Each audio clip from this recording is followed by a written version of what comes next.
So it's time now for the Northtown Hyundai pregame huddle. Northtown Hyundai, Western New York's premier Hyundai dealership.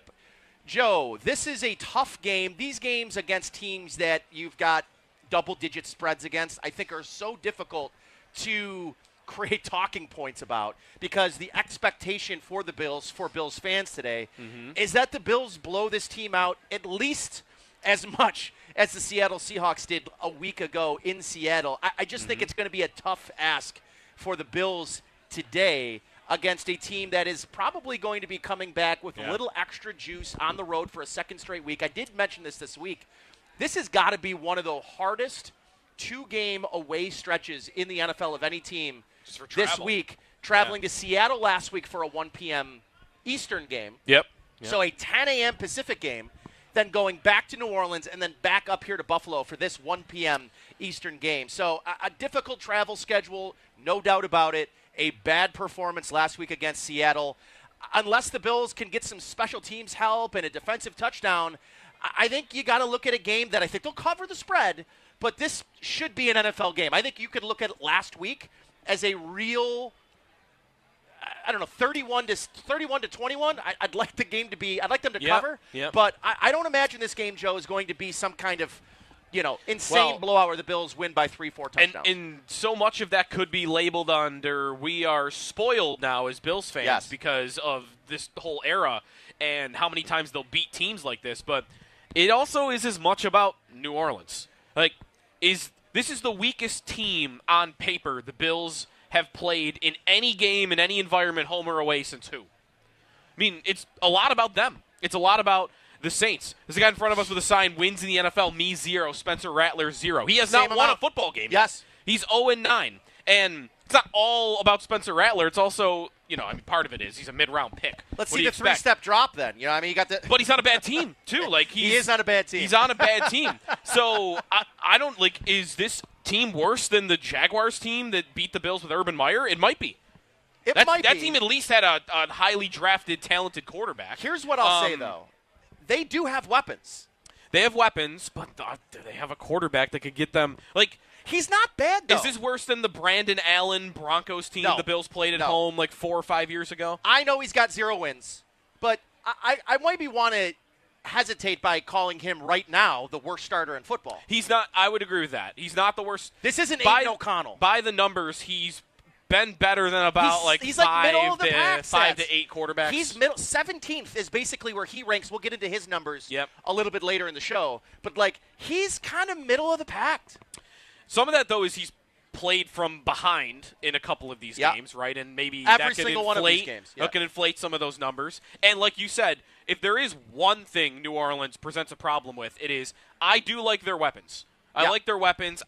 Nothing that blows you away. I mean, Chris Olave is a very good receiver. Rashid Shaheed's a great downfield receiver. And even Brandon Cooks at this age is serviceable. So, I like Juwan Johnson. I think Juwan Johnson might be their most – he might be the toughest cover today. If they really wanted to exploit, Tre'Davious White in certain situations today, they probably have receivers that can do that.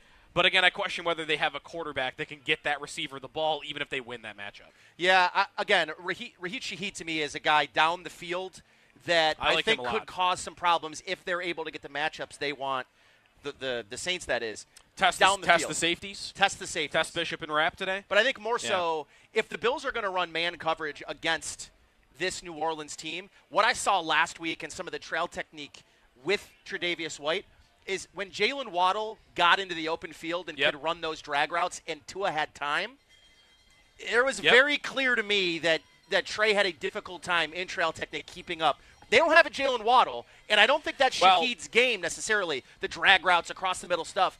I think in back-to-back weeks, the Bills are playing some pretty poor offensive lines. They did not get to Tua once last week. I think that has to change this week for the Bills, especially on the defensive side of the ball. I'm of the mind we're going to hear in about an hour and a half or so when inactives come out. I would be genuinely surprised if we don't see Landon Jackson activated with a game day jersey this week for the first time in his career. Yeah, I mean, this would be an opportunity to if Epinesa is dealing with anything and you don't want to put him in there. So we'll see. He's got to start getting reps and getting looks because Michael Hoecht is on the way. And if he can't get a jersey while Hoecht is suspended. He's definitely not getting one when he's back in the lineup. Right, That's like there are roster questions on the horizon. I don't think they would cut Landon Jackson, but are they going to keep all of these defensive ends? I said this with you a little earlier in the week on WGR that I think that this is a little bit of a trial for Javon Solomon.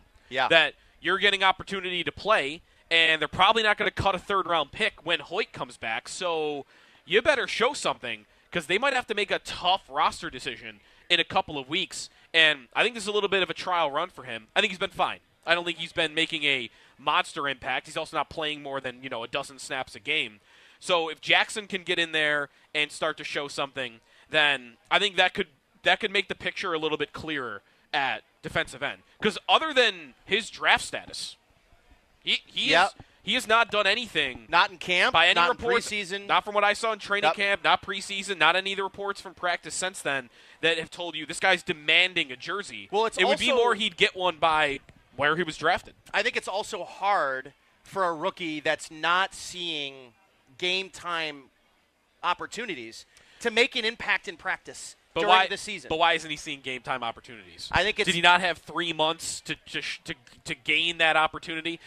Listen, I think you're not totally wrong to bring that up. I just think if you're a third-round pick and you are showing something day in and day out at training camp and in the preseason, that guy is always getting an opportunity. You've got to be showing inconsistencies or looking like you're not ready to be held out this long into the year when you were drafted where you were. I mean, Javon Solomon's a nice player. They trust him. He plays, special teams. He was a 5th-round pick, so there's some investment there.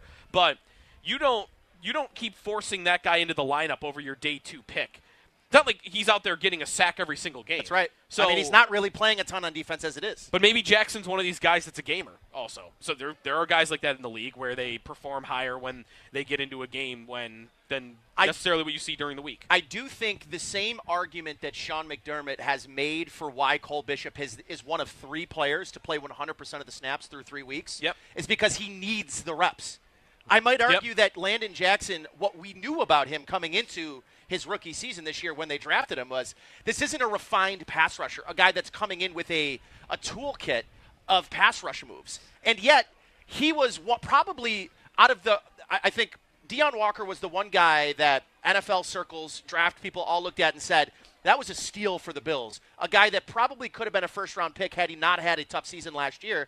And then I look at it like this, Joe, is I think the same can be said about Landon Jackson. When the Bills got Landon Jackson in the 3rd round, a lot of people talked about this being kind of a steal for the Bills. So I think for me, I'm of the mind that if you're going to talk about Cole Bishop needing the reps to be the best version of himself, I think Landon Jackson's absolute. I think TJ Sanders is in that same conversation. I am starting to wonder, Joe. I talked about this a little bit with Jeremy, is how they are, whatever their strategy for drafting early in these drafts, they seem to go for the high RAS score guys, athletic profiles that aren't refined players. And the other guy that needed reps was Maxwell Harrison, their 1st-round pick, who's probably not going to be available for this team until later this season. And if that's the case, Joe, you now have your 1st-round pick, your 2nd-round pick who's starting to play more, and your 3rd-round pick who has not dressed for a game yet. All 3 players, I think we all can agree, need reps. 2 of the 3 aren't getting them. Yeah. I mean, and Sanders, could that go away? Could that go away for him? Because when Ogunjobi returns, see, this is where, though, I do think it's a little bit different. I'm glad that we're going to get a couple more games of reps for these guys because Jackson hasn't been on the field to earn more playing time. Right. Yet. Sanders has. Sanders has been out there. Whether or not you think he's earned more playing time, he's getting it. Well, right. In the last 3 weeks, that's to me the opposite. He has seen more and more snaps. If we fast forward a month and Jackson isn't in the rotation, it's, you were deep at that position. It could be. You were deep at that position, and it never really fell right to get him in there.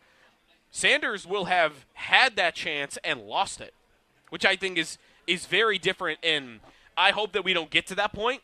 I think that was a prospect I liked. I think he was someone that in the preseason process camp was showing nice things. So I'm more optimistic that his start could improve. It could improve upon itself, and that we'll get to the middle of the year and get to the playoffs, and he is performing and he is giving them something that is helpful.